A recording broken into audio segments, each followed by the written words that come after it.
So next is headache, a very very common thing. এখন headache can be due to কতগুলো disease, যে ডিজিজগুলোকে এইভাবে দেখা যায় যে ডিজিজগুলো হেডেক প্রডিউসিং ডিজিজ হিসেবেই সারা পৃথিবীতে ফেমাস.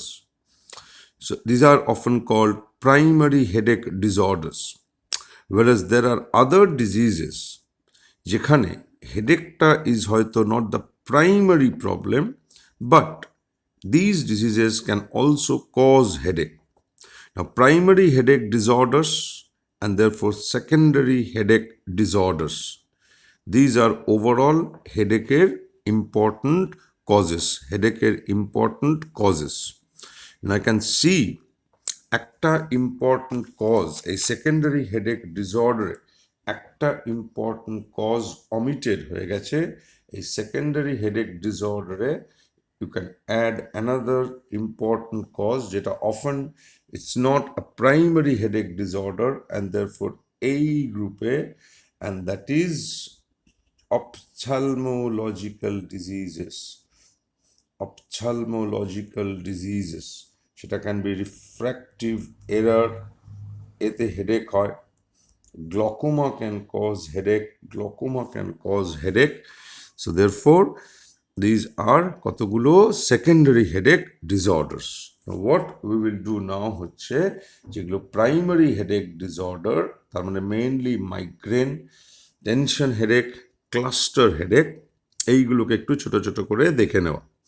ভেরি কমন মাইগ্রেন, একটা paroxysmal intermittent বা paroxysmal vasodilatation of the cerebral blood vessels, and that dilatation is responsible for the headache.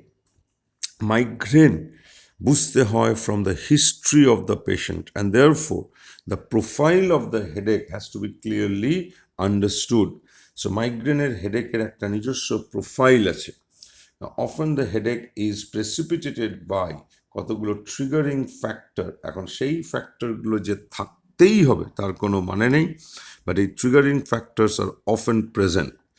Along with the headache, কিছু manifestations can come along with the headache or just before the headache. And the headache itself is classically whole মাথা জুড়ে হয় না, typically half of the head, one half of the head, and therefore often called hemicranial headache. Generalized headache are not very common. Dop dop dop dop করে, throbbing headache, moderate to severity, it may last for several hours, age accompanied by nausea and vomiting. And this is perhaps the most important কারণ যে জন্য মানুষ যখন history দেয় বলে আমার gas হচ্ছে, গ্যাস মাথায় উঠতে পারে না, গ্যাস কোনো কারখানা চুল্লি নেই বডিতে যে পেট থেকে গ্যাস চুল্লির মতো আস্তে আস্তে ওপর দিয়ে উঠে মাথায় চলে যাবে. সো গ্যাস মাথায় ওঠে না. Therefore these are headache typical profile. Now because a bright light and sound এরা অনেক সময় trigger the headache, and therefore often these patient becomes কি না they become they avert to light, and therefore they try to avoid light. And এই জিনিসটাই হয়তো patient এইভাবেও বলতে পারে যে আলো আওয়াজ এগুলোতে মাথা ব্যথা বাড়ে বা অসুবিধা হয়. আবার কেউ কেউ এইভাবেই বলতে পারে যে একটা অন্ধকার চুপচাপ ঘরে গিয়ে ঘুমিয়ে পড়লে আরাম পায়, and therefore একটা এই ফোনোফোবিয়া টাইপ জিনিস হয়, and that is why এই জিনিসটা হয়. Patient may develop a degree of phonophobia. There are কিছু তোমার না জানলেও চলবে, যদিও ছোট্ট করে লেখা আছে, atypical varieties of migraine, which obviously is not very important to remember.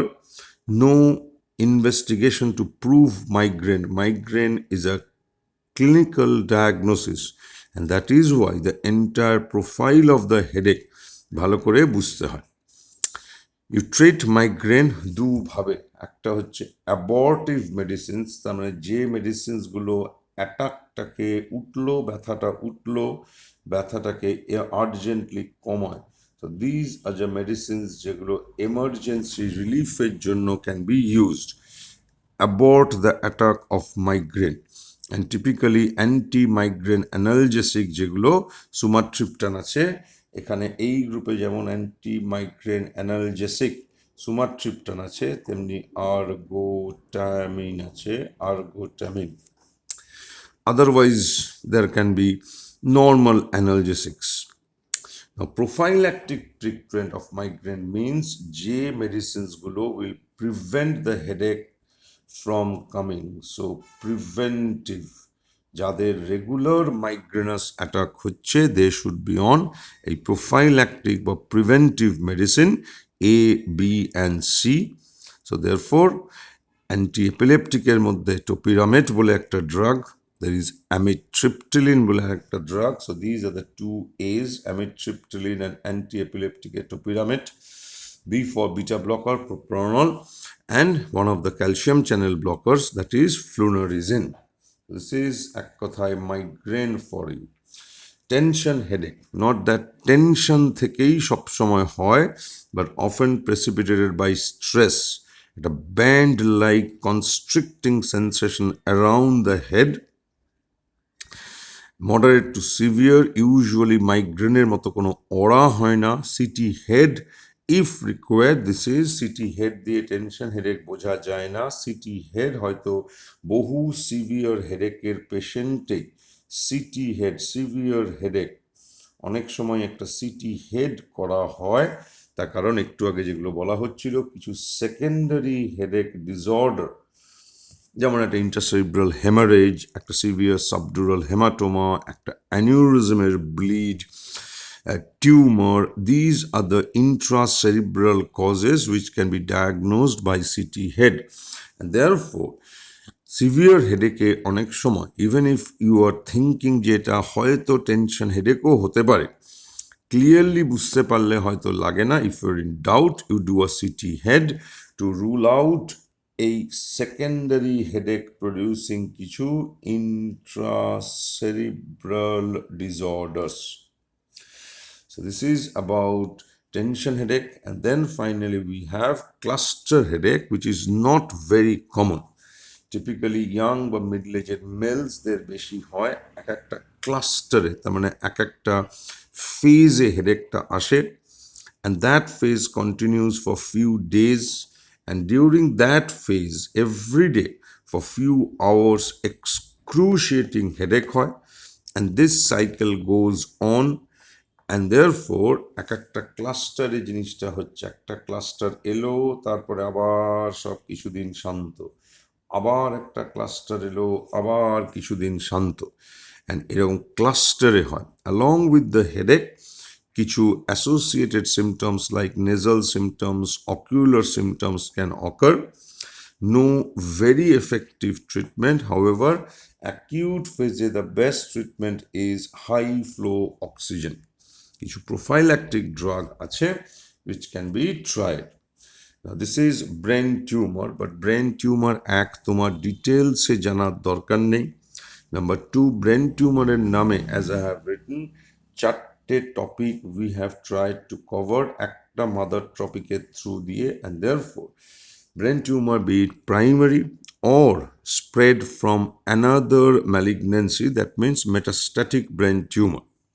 Now, overall clinical manifestations in a patient of brain tumor are due to a raised intracranial pressure, টিউমারটা জিওগ্রাফি, কোথায় টিউমারটা আছে, অ্যাকর্ডিংলি কিছু manifestations হবে, যেটা will depend on the locality of the tumour, because যে রিজিয়নে ব্রেনের টিউমারটা আছে ইট উইল কজ কিছু রিজিয়নাল ম্যানিফেস্টেশনস, তার মানে ওই রিজিয়ন অফ দ্য ব্রেন যে ফাংশনিংগুলো করে তার malfunctioning, this is what we have called focal manifestation. There is something called false localizing signs বা symptoms, and there is herniation syndrome. So any one or more than one of the followings can bring the patient to the doctor, of which manifestations due to raised ICT হচ্ছে more or less encephalopathy হলে যে কোনো যা হয়। So এইভাবেই লেখা আছে and there for finally হয়তো একটা এক্সট্রা আছে H for headache and herniation syndrome, H for headache and herniation syndrome. সেই হয়ে গেল raised ICT. Focal manifestations mainly কয়েকটা ইম্পর্টেন্ট সাইন্স বা সিমটমস লেখা আছে, দ্যাট ডিপেন্ডস অন কোন লোব অফ দ্য ব্রেনে টিউমারটা has been arising. Accordingly frontal lobe, parietal lobe, temporal lobe and occipital lobe. False localizing সাইনটা হচ্ছে a group of neurological signs যেটা অ্যাকচুয়ালি এরোনিয়াসলি নট কারেক্ট ওয়েতে এই সাইন্সগুলো ডাক্তারকে যেন মিসগাইড করছে, erroneously pinpoint the tumor or the pathology to a particular area। তার মানে এরা হচ্ছে একদল নিউরোলজিক্যাল ম্যানিফেস্টেশন, যে ম্যানিফেস্টেশনসগুলো তোমাকে বলছে যে অমুক জায়গাতে ব্রেনের জিনিসটা আছে, কিন্তু অ্যাকচুয়ালি সেখানে হয়তো প্যাথোলজিটা নেই। So therefore false localising sign.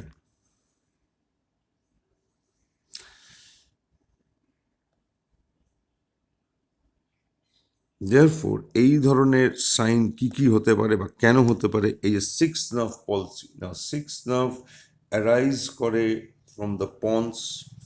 Therefore ধরো একজন পেশেন্টের সিক্স নার্ভ পলসি হলো, আমরা ভাবি অনেক সময় যে পন্সে লিশনটা হয়েছে বা পন্সের ভেতরে হয়েছে, পন্টাইন lesion, which often is true, but often পন্সে কোনো লিশন নেই, still sixth nerve palsy hote pare because sixth nerve has the longest intracranial course. So as intracranial tension increases, its fibers get stretched and therefore hoyto tumor ta ponse nei, tumor ta frontal lobe আছে, কিন্তু ICT বা ICP intracranial pressure বেড়েছে বলে six nerve পলসি হলো। তুমি ভাবলে যে বোধহয় সিক্স নার্ভ পলসি যখন হচ্ছে দেয়ারফর পন্টাইন লিশন হয়েছে।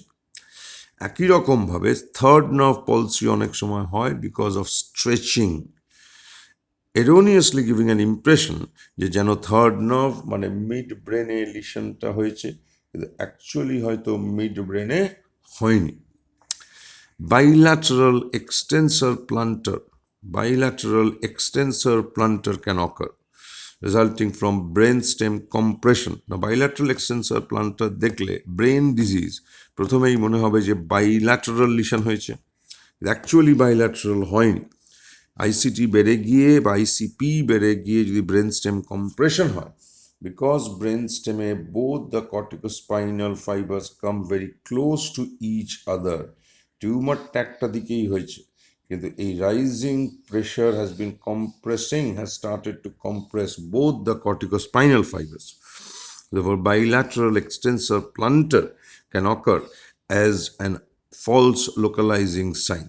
Ipsilateral upgoing plantar, এই দিককার টিউমার, এইখানকার টিউমার যদি কর্টিকোস্পাইনালকে কম্প্রেস করে তাহলে এদিকে যাচ্ছিল, দেখো এই প্লান্টার শুড বি আপগোয়িং, এই প্লান্টার শুড বি আপগোয়িং। তো তুমি যেদিকের প্লান্টারটা আপগোয়িং দেখছি অলওয়েজ আমরা ধরি যে উল্টো হাফ অফ দ্য ব্রেনে দ্য লিশন হ্যাজ অকার্ড। কখনো কখনো in brain tumours because of that rising ICP কি হয়, রাইজিং আইসিপি কি হয়, টিউমারটা এই দিকে না, এই যে রাইজিং আইসিপি সেরিব্রাল পেডাঙ্কেলকে পুশ করে এগেনস্ট টেন্টোরিয়াম, অ্যান্ড এই পুশিংয়ের জন্য নট এই দিককার টিউমার, এই পুশটার জন্য এই কর্টিকোস্পাইনাল গেটস কম্প্রেস। সো এই প্লান্টারটা আপগোয়িং হলো, which is basically ipsilateral to the side of the lesion, ipsilateral to the side of the lesion। তুমি যখন এই প্লান্টারটাকে আপ পাচ্ছ, তুমি ভাবছো এই দিকে লিশনটা হয়েছে। So therefore this is another ipsilateral plantar upgoing is another false localizing sign. And then we come to one of the dangerous manifestations of rising ICP. Because ICP যখন বাড়ছে অ্যান্ড সিগনিফিকেন্টলি বাড়ে, এই প্রেশারটাকে কমানোর জন্য একটা ফিজিওলজিক্যাল মেকানিজম ব্রেনেও start হয়, like any pathology. যে কোনো প্যাথোলজিতেই body will try to compensate for that, and brain is a close chamber.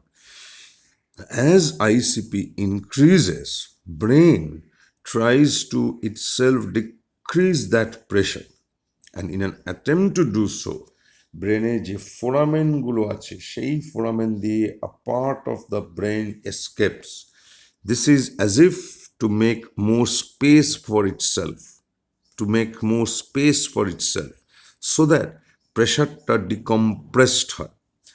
And one of the major area এই হার্নিয়েশনের হচ্ছে এসকেপ, মানে হার্নিয়েট করা, হচ্ছে সেরিবেলামের একটা পার্ট ফোরামেন ম্যাগনাম দিয়ে হার্নিয়েট করলো, করে এই যে সেরিবেলাম ফোরামেন ম্যাগনাম দিয়ে হার্নিয়েট করলো, করার ফলে যেটা হতে পারে, এই সব জায়গাতে বসে আছে vital centres, cardio respiratory centres, and therefore একটা ব্রেন স্টেম কম্প্রেশন হয়ে একটা ডিপ কোমায় চলে যেতে পারে। বিকজ ব্রেন স্টেমে আরও কিছু, সেই নামগুলো আমাদের দরকার নেই, আমাদের অ্যালার্ট কনসিয়াস রাখার জন্য কিছু স্ট্রাকচার্স আছে ব্রেন স্টেমে, reticular activating system etcetera.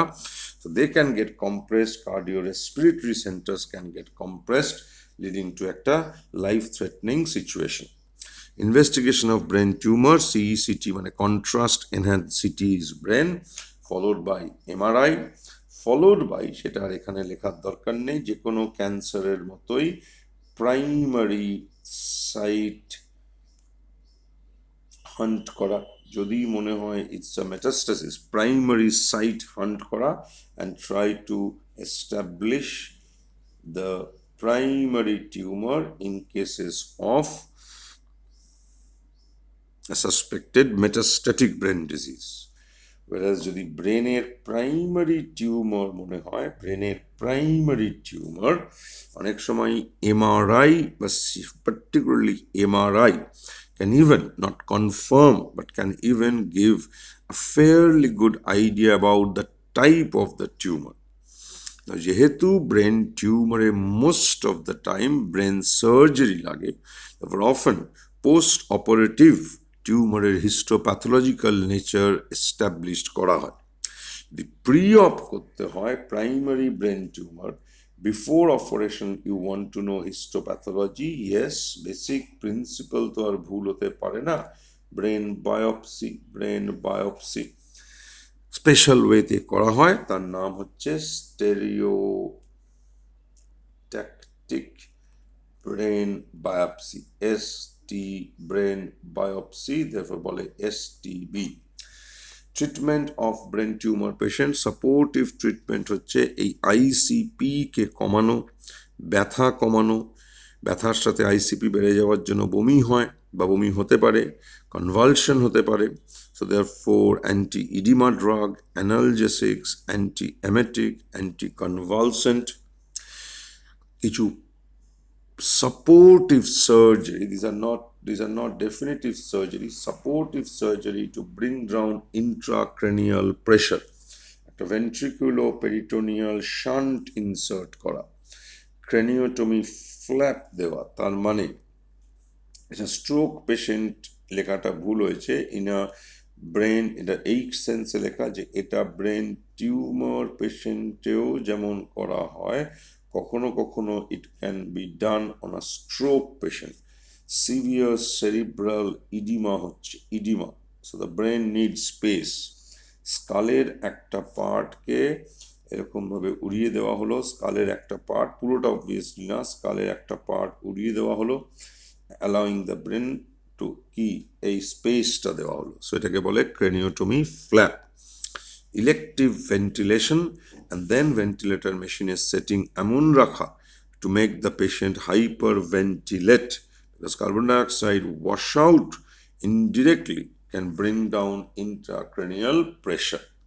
Definitive treatment, like any tumor, হচ্ছে depending on the exact type, nature, stage, age, comorbidities, এখানেও surgical excision of the tumour, radiotherapy, chemotherapy in varying combination.